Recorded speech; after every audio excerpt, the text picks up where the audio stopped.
Okay, evening members.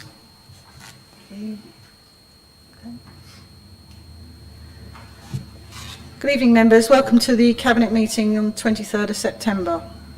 Fire alarm procedures. If the fire alarm is activated, vacate the offices via the stairs. Please do not use the lifts. Assemble in Hawley Square on the green. Officers will assist you and advise when it is deemed safe to return to the chamber. Please switch off your mobile phones to silent and do not make or receive calls whilst the meeting is in progress. Please note, this meeting is being live streamed for members of the public. The meeting will also be recorded and will subsequently be broadcast on the internet. Does anyone intend to film the meeting? No. The following members have asked to speak under Council Procedure 20.1. Item 4, Councillors Garner, Austin, Everett and Yates. Are there any other members requesting to speak? Apologies for absence. We have apologies from Councillor Bob Bayford. Does anyone have any interest to declare any items of business on the agenda this evening? Minutes of the previous meeting to approve the summary of recommendations and decisions of the Cabinet meeting held on the 31st of August 2021. The copy is attached to the agenda pack. I propose that we approve the minutes. Do I have a seconder? Councillor Saunders. Do members agree?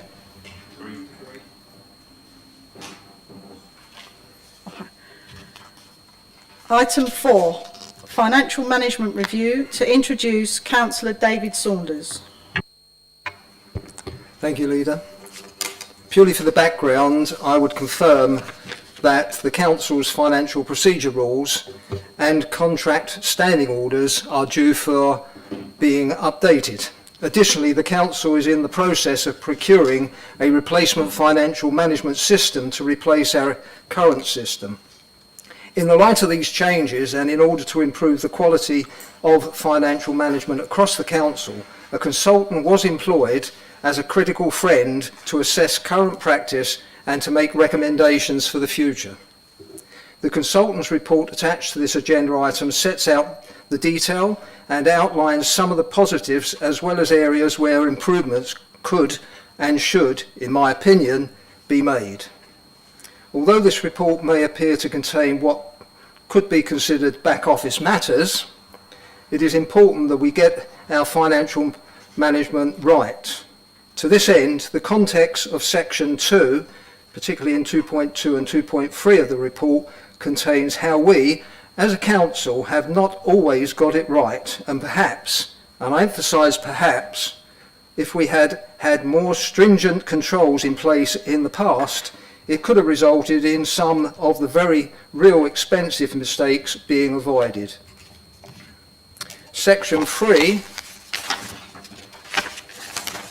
of the report lists the key findings of the review, all of which I commend to the Cabinet. I particularly welcome the idea of increased budget reporting and approval of reserves via reports to members through the Section 151 officer.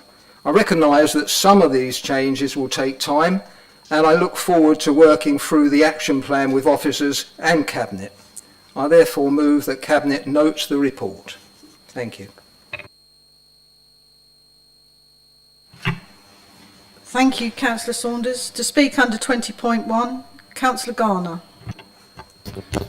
Thank you, Leader, and thank you, Councillor Saunders. I've read Helen Seacham's review of financial management governance with interest, along with Mr Willis's report. While I know Councillor Austin has a couple of comments and questions to make about increasing member involvement, as suggested in the review, I'd like to ask about some of the issues relating to our reserves that are mentioned in the report. As Councillor Saunders mentions, Section 2 highlights various historic and current one-off events that have caused major dents to our reserves. So I have two questions. Firstly, how much available reserves do we currently have available to us? And number two, what steps can or are we considering taking to build up our available reserves again?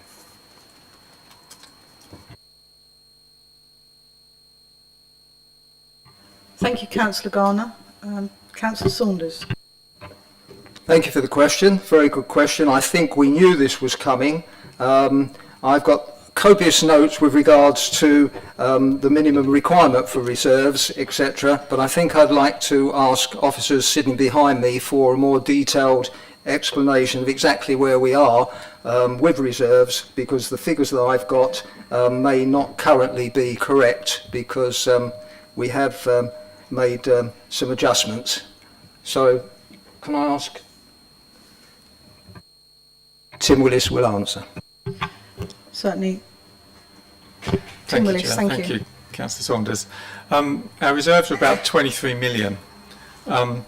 They're much higher than you might think, because we have currently about £10 million of reserves, which are really technical. It relates to a specific grant for specific purposes in relation to timing of business rates. All of that 10 million is in right now, but will all be out, so we can effectively discount that. In general, I'd say our reserves have been steady over the last 5 years, steadily low, but steady. CITFA conduct a resilience survey every year of all councils, and what where Thanet comes in its positioning in respect of district councils is we do have very low reserves, absolute reserves, and reserves compared to our net revenue expenditure in comparison to other districts around the country. But we do relatively well on the direction of travel, because we have managed to sustain our level of reserves around about the same level or slightly higher over a number of years, despite some of these events that are described in the report.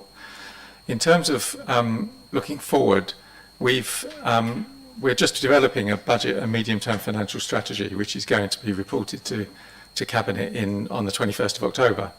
And that will contain a bit more information, although as more information becomes available from a variety of sources, but mainly from government regarding its policy and its funding, we'll know a lot more towards the end of the year when we come to agree the budget in February next year. But our general principle is that we are striving to replenish our reserves, to increase our reserves over the medium term. At the moment, we're not certain that we'll be able to do that, certainly next year, because we face a particular range of budget challenges next year.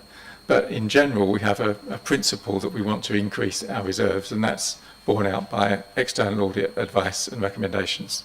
Thank you. Thank you, Mr. Willis. And now you can understand why I didn't answer that question directly. Far too many figures for me. Thank you. Thank you. Councillor to speak under 20.1, Councillor Austin. Thank you, Leader.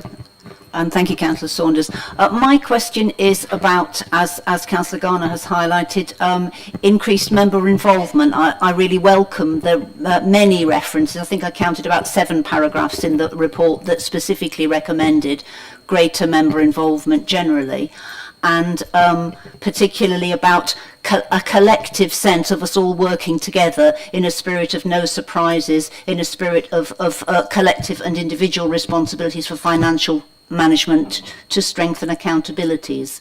I was interested in the idea about members being involved in some kind of challenge arrangement. And I wondered if the Cabinet Member for Finance could say whether he would welcome greater member involvement, and if so, how, as ordinary members, we might be able to prepare ourselves for that and help with that. Thank you. Thank you for the question. And I think people who know me know that I have a desire to be as transparent and open as possible. And as far as the challenges that we face with regards to the budget coming up, I think it's essential that we involve as many members as we possibly can. I know the 151 officer and I have had conversations already with regards to the regular budget briefings that he has carried out over the last 2 years, and that will continue.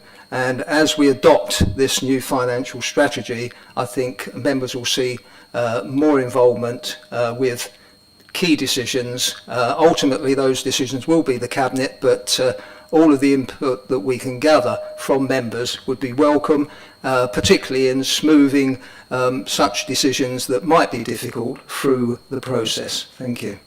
Thank you. I would also endorse the necessity for obviously all members to produce a balanced budget for this council. So it is essential that we have cross-party consensus and obviously involvement in that. Thank you. Next to speak under 20.1, Councillor Everett. Thank you, Lady. Yeah, I mean, I wasn't going to say anything about member involvement, but as it's been discussed, I think we have to be open about this. I mean, one of the problems with member involvement is members not getting involved rather than not having opportunities. And I think that the finance team have, certainly in terms of the budget, been given many opportunities for members to get involved, and it disappoints me when some members of this council don't take up those opportunities. And at the same time, I recognise that some members find the financial detail of the council and local government finance quite challenging. So I think we have to recognise that. We have to give as many opportunities as possible for people to learn about it.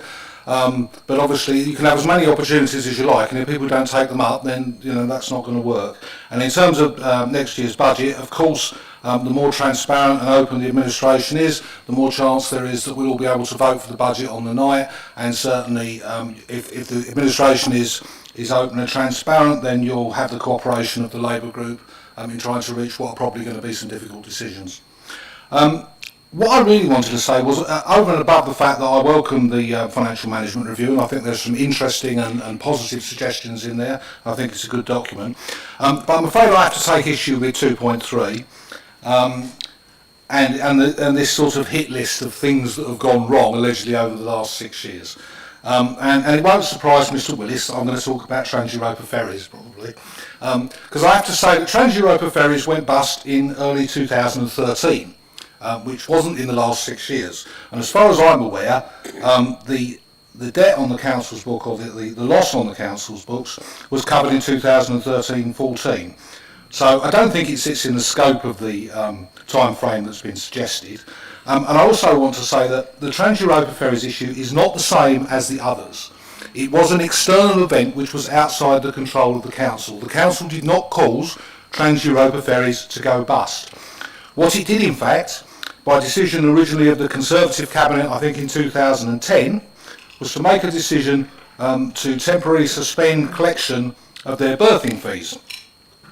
So that money did not come into the council, but it would never have come into the council. And if the council had continued to collect the berthing fees, in all probability, Trans-Europa would have gone bust earlier. So whilst I accept it's an accounting loss because we budgeted for that income and we applied it to services, that money was spent in Thanet on Thanet services. So I think it's important to make that distinction, and I don't like the fact, to be honest with you, that this list of events is all thrown into this report, which is largely about something else, because I think it misleads the public and it creates unnecessary headlines in the media about Thanet's financial position. We all know it's serious, we all know there's work to do, but I'm afraid that if members don't have a full grasp of the finances, the media certainly don't, and they will jump on anything that appears. The other thing that it occurs to me to say is that I think 3 of the things that Mr Willis refers to are connected to the port. And we shouldn't lose sight of the fact that the port is quite an unusual undertaking for a district council. And the truth is that as a small district council, we don't have the resilience to deal with these one-off events in the way that a unitary authority or a bigger council with more finances would have. So we are peculiarly susceptible to issues, I think, around the port, but also to other financial shocks, which is why probably the district council model is past its sell-by date. I think we all have doubts about whether there should be a district council structure in this area in future. And that would be one way of addressing the financial position, although there is a democratic accountability problem, I think, with large unitary authorities. The only other thing I wanted to say was that in the report I notice it refers to the proposal to bring IT back in-house. I have heard whispers of that before, but I'm not sure that the council said anything publicly about that. So perhaps we can have an update on where we are with that. Thank you. Thank you, and thank you very much for the first part of your presentation. As you will know, in the past I have asked members to attend meetings, and it is very difficult. Or it's very easy to criticise after the event if you don't bother to have any input. On the other parts of your conversation, I think that was well received by myself and understood that it was quite probably coming forward, and hopefully the new arrangements will have a better reaction and a better outcome for that. Thank you. On the IT, I don't know who can answer on that. Well, I think Tim Willis has indicated, are you wanting to ask on the IT or on the other items? Oh, everything. Okay. I can update on the IT. I think I'd like to know a bit more. Okay. Well, if you Okay. you come in first. Tim Willis first, and then Chief Executive on the thorny question of IT. IT, yeah. Thank you, Chair. Just on the IT issue, I think the reference is in the consultants' report, Councillor Everett. I have to apologise for that because when I was turning this into a cabinet report, and we decided to include the whole of the consultants' report because we thought that was the most transparent, so it wasn't as if anybody was manipulating or extracting just the favourable parts of a consultant's report. We wanted to include the whole report, and we had requested the extraction of that reference to ICT because it hasn't been decided yet. But then it wasn't changed, and nobody wanted to amend the consultant's report other than allowing the consultant to do it, so it was still there. And it isn't something that is our policy at the moment. I'm sure the Chief Exec can elaborate on that further. Just in respect of the references to the usage of reserves, I'm not going to get into a debate about the merits of having a port or not having a port, but this report is a financial management review, and the point it's making here is referring to our level of reserves. And the fact is, if the instances in 2.3 had not occurred, we would now have £9 million more in our reserves, and I think that's the point it's making. Thank you, Mr. Willis. Chief Executive, you wanted to come in. Thank you, Chairman. Yes, just on the IT issue and reference to coming in-house, I can confirm there's no formal decision to do that at this point, but members will be aware that that's a part of a shared service and is something that 3 local authorities in East Kent would be involved in. But just to be absolutely upfront about things, there will be an exploratory conversation amongst the East Kent chiefs in due course. It's not imminent, but in due course, to consider whether that is something that they want to consider bringing back into the 3 separate organisations. But there's no formal decision on that yet. When we are in a position, we'll of course want to inform the appropriate staff members and members at that point. Thank you. Thank you.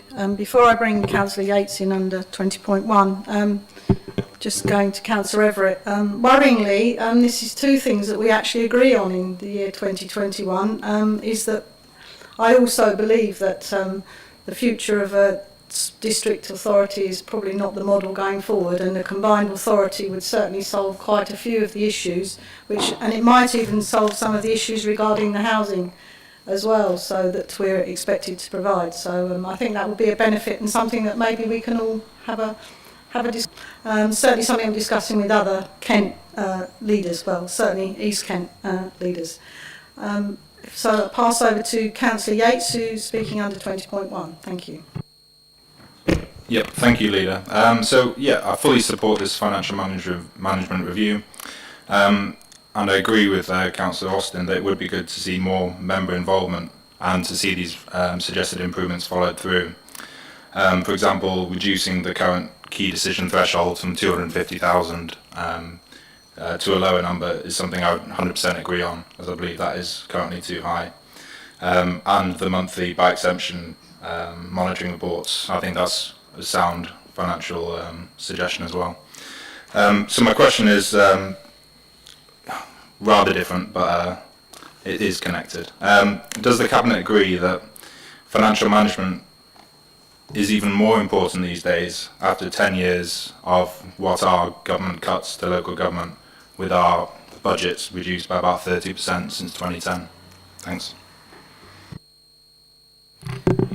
Councillor Saunders, would you like to respond on behalf of the Cabinet?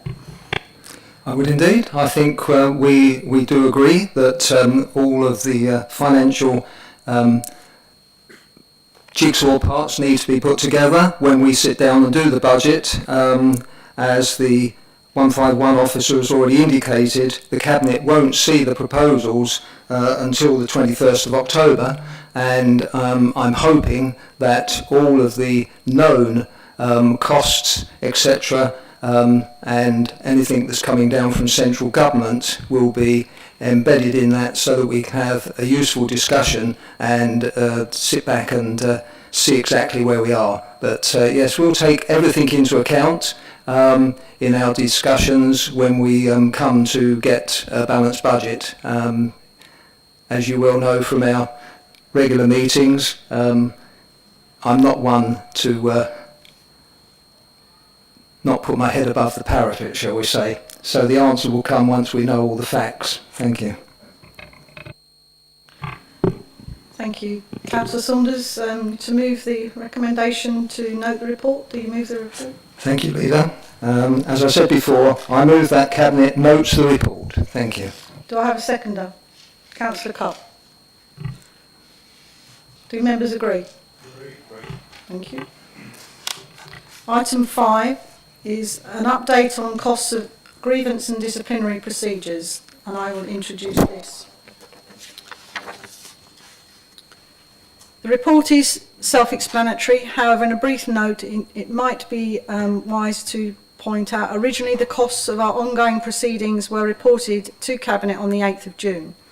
Members requested to see regular updates on costs and were advised that GPC is the appropriate committee to have oversight of costs. GPC considered and noted an update report on the costs on the 25th of August, but also requested that the costs be reported to Cabinet. As previously stated in June, the estimate of current future costs is based on the current worst case scenario. These costs have yet to be incurred, but obviously have to be identified and estimated. Those costs might change depending on the outcome of current proceedings. No one is actually asked to speak under this. I don't know if anyone... No? So there's no... So I'm asking Cabinet to note the report. Do I have a seconder? Councillor Pugh? Do the members agree? Agree. So that concludes the business for the Cabinet this evening. I declare the meeting closed at 18:22.